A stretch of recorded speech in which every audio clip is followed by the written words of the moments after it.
माला फेरू न हरि भजू, मुख से कहूँ न राम। माला फेरू न हरि भजू, मुख से कहूँ न राम। मेरा हरि मुझे भजे, मैं पाऊं विश्राम। मेरा हरि मुझे भजे, मैं पाऊं विश्राम। मोको कहाँ ढूंढे रे बंदे, मैं तो तेरे पास में। मोको कहाँ ढूंढे रे बंदे, मैं तो तेरे पास में। खोजी होए तुरंत मिल जाऊं, एक पल की तलाश में। खोजी हो तुरंत मिल जाऊं, एक पल की तलाश में। मोको कहाँ ढूंढे रे बंदे, मैं तो तेरे पास में। मोको कहाँ ढूंढे रे बंदे, मैं तो तेरे पास में। नमस्कार मेरे प्यारे भाइयों, मेरे परमात्मा के प्यारे जीव हंसों। मैं बंदी छोड़ से यही दुआ करता हूं कि आप सब मेरे भाइयों का विवेक पहले से ज्यादा और ज्यादा और ज्यादा से ज्यादा बढ़ता ही जाए, और ऐसी कोई दुविधा ना रहे जो आपके मन में 1% भी भ्रम पैदा कर पाए। मैं कभी नहीं चाहूंगा कि मेरा एक भी भाई इस काल जाल में उलझा रह जाए और जीते जी मुक्ति को ना प्राप्त कर पाए। मैं हमेशा मालिक से यही अरदास करूंगा कि सबके सब मेरे भाई जीते जी मुक्ति को अनुभव कर सकें। बहुत खुशी की बात है मेरे भाइयों कि अब शुरुआत हो चुकी है। मेरे भाई मुझे फोन करके अपना अनुभव बताने लगे हैं, और जो उन्हें अनुभव हो रहे हैं वो बिल्कुल सटीक हैं। उसी अखंड नाम का जो अनुभव हो जाता है तो जैसे घायल की गत घायल जाने, ये बिल्कुल वैसा ही एहसास होता है। किसी और को बताने पर वो समझ ही नहीं पाता कि क्या हुआ होगा। ये केवल वही जान सकता है मेरे भाई जिसने इसको अनुभव किया है। जैसे आपको कभी बिजली का झटका लगा ही नहीं तो कोई आके आपको कितना ही बोलता रहे कि इस तार को हाथ मत लगाना, करंट लग जाएगा, करंट लग जाएगा बहुत तेज, लेकिन आप उसको समझ ही नहीं पाते कि कैसा होता है करंट, कैसा झटका लगता है। और जैसे ही आप उसको छूते हो, आपको झटका लग जाता है, तब आप समझ जाते हो भाई ये क्यों मना किया जा रहा था। इसलिए अनुभव बहुत जरूरी है। हम जितने भी सत्संग करते हैं इनमें वाणियां इसलिए दिखाते हैं ताकि आपको रास्ता चुनने में तकलीफ ना हो, कोई भ्रम ना हो कि जिस रास्ते पे आपको ले जाया जा रहा है वो सही है या गलत। इसका निर्णय आप वाणी देखकर कर सको। कुछ लोगों को बहुत प्रॉब्लम है हम लोगों से, स्पेशली मुझसे, कि ये वाणियां संतों की ले लेके सत्संग करते हैं। ये वाणियां क्यों लेते हैं, ये अपना अनुभव क्यों नहीं बताते। तो मेरे भाई मैं आप लोग को बताना चाहूंगा कि जो सत्संग मैंने किए हैं आज तक, अगर मैं बिना वाणी दिखाए बोलता होता तो आप ही लोग मुझे बार बार पूछते कि जो तुम बात कर रहे हो इसका प्रमाण क्या है। आप ही लोग पूछते, कोई बेगाना नहीं पूछता। इसीलिए मैंने ये वाणियों के प्रमाण पहले से ही ले लिए, ताकि जितने भी ये फालतू बोलने वाले हैं इनकी बोलती स्वयं ही बंद हो जाए, ये खुद ही शांत हो जाएं और आपको कोई भी भ्रमित ना कर पाए, क्योंकि वाणी का सबूत आपके सामने रख दिया गया है। ये मैं घर से लिख के लेके नहीं आता, ये वाणियां पहले से ही बंदी छोड़ने लिखवा रखी हैं, क्योंकि इस गुप्त पंथ को उजागर होने में ये वाणियां ही सबसे बड़े सहायक होंगी और हो भी रही हैं। आप सब मेरे भाई इन वाणियों को समझ समझ के ही तो जाग रहे हो। अगर ये वाणियां मैं ना दिखाऊं तो कोई मेरी बातों पे यकीन नहीं करता।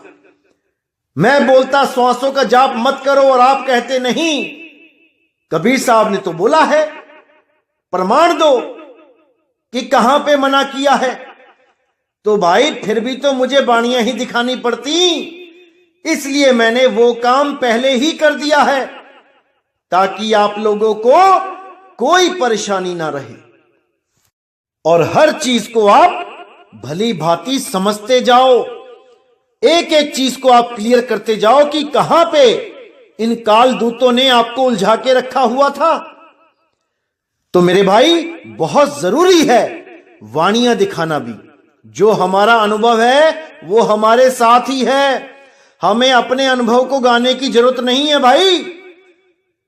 हम उस रास्ते को दिखाने के लिए आए हैं जिस रास्ते पे चल के वो अनुभव प्राप्त होगा जो हम लोग लेके बैठे हैं।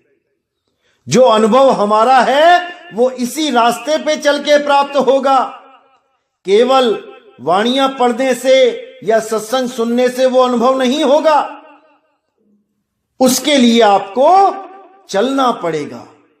जो रास्ता आपको बताया जा रहा है उस पे चलना पड़ेगा और पूरे दृढ़ विश्वास के साथ चलना पड़ेगा।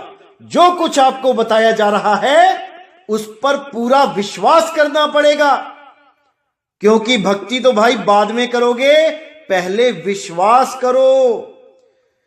कहे कबीर सुनो भाई साधो, मैं तो हूं विश्वास में, पहले विश्वास करो। तो आज का सत्संग स्टार्ट करने से पहले मैं आप सब मेरे भाइयों को लाख लाख बधाई देना चाहूंगा। श्री गुरु रविदास जी महाराज के जन्म दिहाड़े पर जो बहुत ही धूमधाम से मनाया जा रहा है मेरे भारतवर्ष में, और आज हम श्री गुरु रविदास जी महाराज की ही वो बहुत महत्वपूर्ण वाणी को खोलेंगे जिसको खोलने मात्र से आपके सारे भ्रम खत्म हो जाएंगे मेरे भाइयों, खत्म हो जाएंगे। अगर आपने इस वाणी पे गहन विचार कर लिया तो क्या कहती है वाणी? नाम तेरो आरती मजन मुरारे, हर के नाम बिन झूठे सगल पसारे। नाम तेरो आसनो, नाम तेरो उर्सा, नाम तेरा केसरो ले छिटकारे। नाम तेरा अंभूला, नाम तेरो चंदनो, घस जप नाम ले तुझ ही को उचारे। अब कितनी प्यारी वाणी बोली है साहिब ने कि अगर हरि की पूजा करना चाहते हो तो मेरे भाई केवल नाम ही काफी है। नाम तेरो आरती, कि गुरु से जो नाम आपने ले लिया, सतनाम, झूठा नाम नहीं लेना है 52 अक्षर वाला। अगर गुरु से आपने सतनाम ले लिया तो वो सतनाम ही उस हरि की आरती है। अलग से थाली नहीं घुमानी पड़ेगी मूर्तियों के आगे, अलग से कोई अगरबत्ती, धूप अगरबत्ती नहीं लगानी पड़ेगी देसी घी के जोत, नहीं, बिल्कुल नहीं।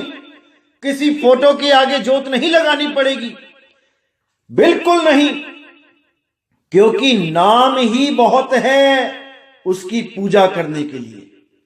नाम तेरो आरती मजन मुरारे, हर के नाम बिन झूठे सगल पसारे। हरि के नाम के बिना अगर आप कुछ भी कर रहे हो, कोई तीर्थ व्रत मूरत, कोई तपस्या, कोई जाप, कोई व्रत पूजा, कुछ भी कर रहे हो, वो सब झूठा है, झूठा, वो झूठे पसारे हैं। नाम के बिना सब झूठा। और अगर नाम ही झूठा हो जो गुरु से मिला, तो मेरे भाई कुछ भी हाथ पल्ले नहीं रहेगा, पूरा जीवन बर्बाद हो जाएगा। कहने को गुरमुख कहलाओगे, लेकिन अंत समय में 84 में जाना पड़ेगा। तो यहां बिल्कुल साफ कर दिया कि नाम तेरो आरती मजन मुरारे, हर के नाम बिन झूठे सगल पसारे। नाम तेरो आसनो, नाम तेरी उर्सा, नाम तेरा केसरो ले छिटकारे। यानी कि नाम ही तेरा आसन है। जैसे हम कई भगवानों की पूजा करने के लिए पहले आसन लगा देते हैं उसको बैठाने के लिए, तो यहां कह रहे हैं कि नाम ही तेरा आसन है और नाम तेरी उर्सा। उर्सा क्या होता है? जो चंदन की लकड़ी को घिसने के लिए जो पत्थर पड़ा होता है वहां पे, वो नाम है। वहां पर किसी पत्थर की जरूरत नहीं है। नाम तेरो आसनो, नाम तेरो उर्सा, नाम तेरा केसरो ले छिटकारे। वहां केसर का जो पानी होता है छिटकाने के लिए, वो नाम ही है। नाम है तो सब कुछ है, नाम नहीं तो कुछ भी नहीं मेरे भाई, कुछ भी नहीं। नाम तेरा अंभूला, नाम तेरो चंदनो, घसी जपे नाम ले तुझ ही को चारे। यानी तुम्हारा नाम ही वो पवित्र जल है और चंदन है जो मैं प्रभु के ऊपर वारता हूं। वही नाम का जब मैं सिमरण करता हूं तो मुझे अलग से कोई शुद्ध जल, कोई सुगंधित जल वहां छिड़कने की जरूरत नहीं पड़ती, कोई चंदन घिसने की जरूरत नहीं पड़ती। नाम तेरा दीवा, नाम तेरो बाती, नाम तेरो तेल ले माही पसारे। कि नाम का सिमरण करने से ही वो दिया, वो बाती, वो तेल, सारे कार्य सिद्ध हो जाते हैं। मुझे बार बार मार्केट में नहीं भागना पड़ता कि तेल खत्म हो गया, घी खत्म हो गया, दिया टूट गया, बत्ती खत्म हो गई। अरे भाई, ये सब कर्म कांड हैं, इनको त्याग दो। कबीर साहब, नानक साहब, रविदास साहिब ने कभी नहीं कहा कि तुम ये देसी घी जलाओ, ये अखंड जोतें लगाओ, ये मूर्ति पूजा करो, ये कैलेंडर की पूजा करो, फोटो की पूजा करो, फ्लैक्सों की पूजा करो। अरे नहीं भाई, केवल नाम ही काफी है तुम्हारी मुक्ति के लिए। अलग से तुम्हें कुछ नहीं करना पड़ेगा, बस तुम्हारा नाम सतनाम होना चाहिए, झूठा नाम नहीं होना चाहिए, बस सतनाम ही काफी है। तो आगे क्या कहते हैं? नाम तेरे की जोत लगाई, भयो जियारो भवन सगलारे। यानी तेरे नाम की जो मैंने जोत लगाई, वो देसी घी की जोत नहीं लगानी है जो ये सारे संत मत के नाम पे, कबीर साहब के नाम पे अपनी अपनी दुकानें खोल के बैठ गए, मंदिर खोल के बैठ गए, कबीर साहब की मूर्तियां बना के बैठ गए और देसी घी की जोतें लगा रहे हैं 21-2100 रुपए लेके। अरे ये सब बंद कर दो मेरे भाई, ये सब पाखंड है। कबीर पंथ में, असली कबीर पंथ में इसकी कोई जगह नहीं है। ये सब पाखंड है मेरे भाई, सब पाखंड है। तो यहां पे नाम की महिमा बताई जा रही है कि नाम तेरे की जोत लगाई, वो नाम की जोत है मेरे भाई, नाम की। भयो उजियारो भवन सगलारे, भवन यानी ये शरीर, ये मंदिर, अगर वो नाम की जोत जल जाए तो हर मंदिर में उजियारा हो जाएगा। तो उस देसी घी की बात नहीं हो रही यहां पे, ये भाई सतनाम की बात हो रही है। तो आगे कहते हैं, नाम तेरो तागा नाम फूल माला, भारे 18 सगल जूठारे, तेरा किया तुझ ही किया, अर्पो नाम तेरा तू ही चवर ढोलारे। अब यहां पर साहिब क्या कह रहे हैं कि नाम तेरो तागा नाम फूल माला, भार 18 सगल जूठारे, यानी कि जो माला मैं तुम्हें अर्पण करना चाहता हूं उसकी जो धागा है उसका और जो फूल हैं वो नाम ही है। अलग से कोई फूल माला लाके तुम्हारे ऊपर अर्पण करने की जरूरत नहीं है। और भार 18 सगल जूठारे, अगर नाम नहीं है तो भार 18, भार यानी वेट, भार वजन किसका? 18 पुराण का। कि अगर तुम्हारे पास नाम नहीं है तो 18 पुराण क्यों ना पढ़ लो, केवल भार ही है वो, इससे ज्यादा कुछ नहीं। जैसे सर्वानंद बैल पे वेद पुराण गीता भागवत सब उठा के शास्त्रार्थ करने के लिए घूमता रहता था, लोगों को चैलेंज देता रहता था, लेकिन नाम नहीं था उसके पास, उसको नाम का ज्ञान नहीं था, वो भेद नहीं पता था। इसलिए कबीर साहब के पास जब वो चैलेंज करके पहुंचा तो वहां पे वो हार गया, वरना वो सर्वाजीत हो जाता। सर्वानंद ब्राह्मण से सर्वाजीत हो जाता। अगर वो कबीर साहब से ना हारता तो उसके पास क्या था? केवल भार था, ग्रंथों का भार, लेकिन उसके पास उस अखंड नाम का, उस विदेह नाम का ज्ञान नहीं था।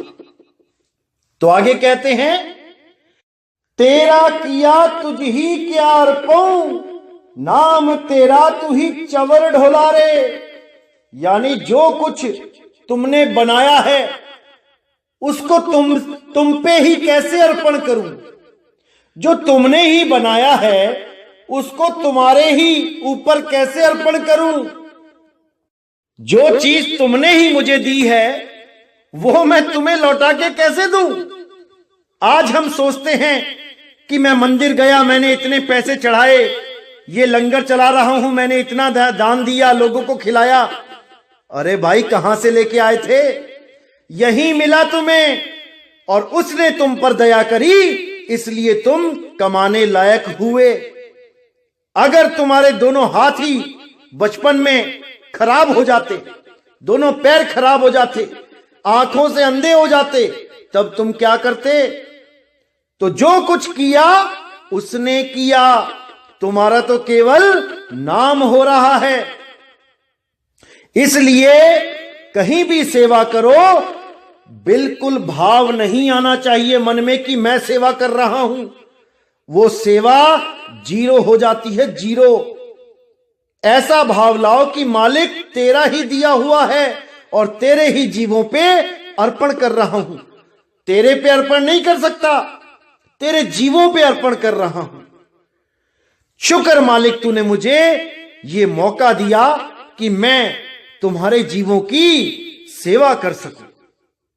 तो आगे कहते हैं, नाम तेरा तू ही चवर ढोलारे, जो तुम्हारे ऊपर मैं चवर करूंगा वो नाम ही है।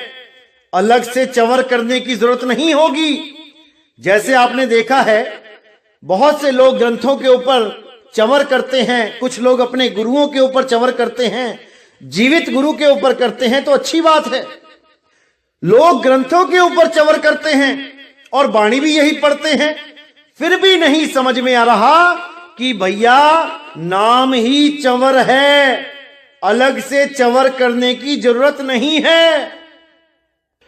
आगे कहते हैं 10 8 68 चारे खानी इह वर्तनी है सगल संसारे।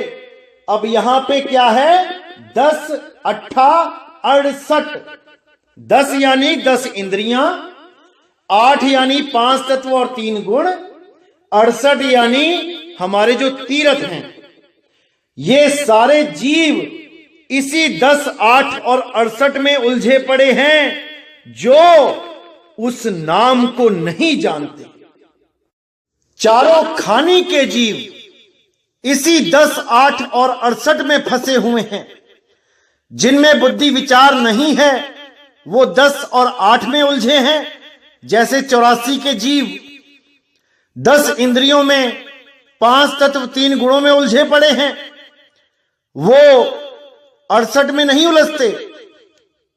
यानी वो तीर्थ यात्राएं नहीं करते, वो पूजा पाठ नहीं करते। लेकिन जो मनुष्य रूपी प्राणी है ये 10 8 में तो उलझा ही है, 68 का मटका और अपने सिर पे रख लेता है भार। तो ये चारों खानियों के जीव के बारे में बताया गया कि 10 8 68 चारे खानी इह वर्तनी है सगल संसारे। कहे रविदास नाम तेरी आरती सत्य नाम है हरि भोग तुम्हारे। अब यहां पर रविदास जी महाराज ने जो छाप लगाई है, इस छाप पर भी अगर आप विचार कर लो तब भी आपको सतनाम का इशारा हो जाएगा। क्या बोलते हैं साहिब? कहे रविदास नाम तेरी आरती, कि तेरी आरती वो नाम ही है। और कौन सा नाम? सत्य नाम है हरि भोग तुम्हारे, कि जो तुम्हारा प्रसाद है, जो हरि भोग है, वो ही सतनाम है। ओम सोहम सतनाम नहीं है। ओम सोहम काल का नाम है, अक्षर पुरुष का नाम है, परमात्मा का नाम नहीं है, नहीं है, नहीं है। इसको अच्छी तरह समझ लो मेरे भाइयों, क्योंकि सतनाम ही वो परमात्मा का नाम है जो अति गुप्त है, जिसको खोलने के लिए इस 13वें पंथ को उजागर करने की बात करी थी कबीर साहब ने, जिसके लिए बोला था घर घर होगा बोध विचारा। किसका बोध विचार होगा? सत्य नाम का, सत्य नाम का। सत्य नाम ही वो नाम है जिसके द्वारा आप इस भव सागर को पार कर सकते हो। अरे सत्य नाम को सिमर के तर गए पतित अनेक, ते ही कारण नहीं छोड़िए सत्य नाम की टेक, सत्य नाम की टेक। सत्य नाम से दूर नहीं होना है, सत्य नाम है सार। बूझो संत विवेक करी और उतरो भवजल पार, सतगुरु का उपदेश यही। अरे ये सतगुरु का उपदेश है कि सत्य नाम ही सार है, उसके अलावा सब असार है, मिथ्या है, झूठ है, पाखंड है मेरे भाई, पाखंड है।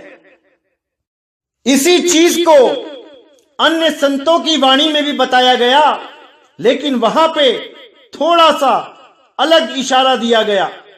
वहां नाम को श्वेत बोला गया कि श्वेत सिंहासन, श्वेत चवर, श्वेत ही फूल, श्वेत ही थाली, श्वेत ही बाती, श्वेत ही सब कुछ। वहां श्वेत बोला गया। कि वहां सब सफेद ही सफेद है। अब ये अज्ञानी जीव जो गुरु बन के बैठ गए, इन लोगों ने क्या घोषणा कर दी कि वहां पे सब कुछ है, वहां पे चवर भी है, सिंहासन भी है, फूल माला भी है, थाली भी है, और ये नहीं समझ पाए कि इसका भाव क्या था। जैसे इस वाणी में बोला गया कि नाम तेरो, आरती नाम तेरो, उर्सा नाम तेरो, दिया नाम तेरो, बाती। तो अब कोई बोले कि ये सारी चीजें नाम रूपी तत्व से बनी हैं, जैसे मिट्टी का दिया होता है, चंदन की लकड़ी होती है, तो ऐसे कोई बोले कि नाम रूपी तत्व से सब कुछ बना है, तो उससे बड़ा कोई मूर्ख नहीं है, क्योंकि वो पढ़ तो रहा है क्या लिखा है, लेकिन उसके भाव नहीं समझ पा रहा। इसी तरह जहां पर भी श्वेत सिंहासन, श्वेत चवर ऐसे करके लिखा गया वाणियों में, ये श्वेत क्या है? ये बेदाग आत्म स्वरूप है। श्वेत इसलिए बोला क्योंकि इसमें कोई दाग नहीं होता। सफेद रंग उज्जवल होता है, निर्मल होता है। तो वहां पर आत्म स्वरूप के बारे में बताया गया कि आत्म स्वरूप ही सिंहासन है, आत्म स्वरूप ही थाली है, आत्म स्वरूप ही दिया बाती है। उसी आत्म स्वरूप को यहां पे नाम करके बताया गया कि नाम ही तेरा दिया है, नाम ही तेरी बाती है, नाम ही तेरा चवर है, नाम ही सिंहासन है। तो ये वाणियों के भावों को ये काल के दूत नहीं समझ पाते और जीवों को उलझाने के लिए ताना बाना बुन देते हैं। लेकिन आप चिंता मत करें मेरे भाइयों, ये काल के दूत जितने शातिर हैं, परमात्मा के हंस इनसे 4 कदम आगे हैं। बंदी छोड़ ने ऐसा विवेक देके भेजा होता है कि कोई भी काल का जाल हो वो उसे काट देते हैं, पल भर में काट देते हैं, और अन्य जीवों का विवेक इतना जागृत कर देते हैं कि वो जीव भी समर्थ हो जाते हैं उस काल के जाल को तोड़ने में। तो मेरे भाई बिल्कुल चिंता मत करना, आपका ये भाई आ चुका है आप सबकी मदद करने के लिए। आप बिल्कुल चिंता मत करना, बस एक एक चीज को अच्छी तरह समझते जाना, बस। और मैं कुछ नहीं कहूंगा आपसे। अपने आप इतना सामर्थ्य आ जाएगा आप लोगों में कि मेरी भी जरूरत नहीं पड़ेगी।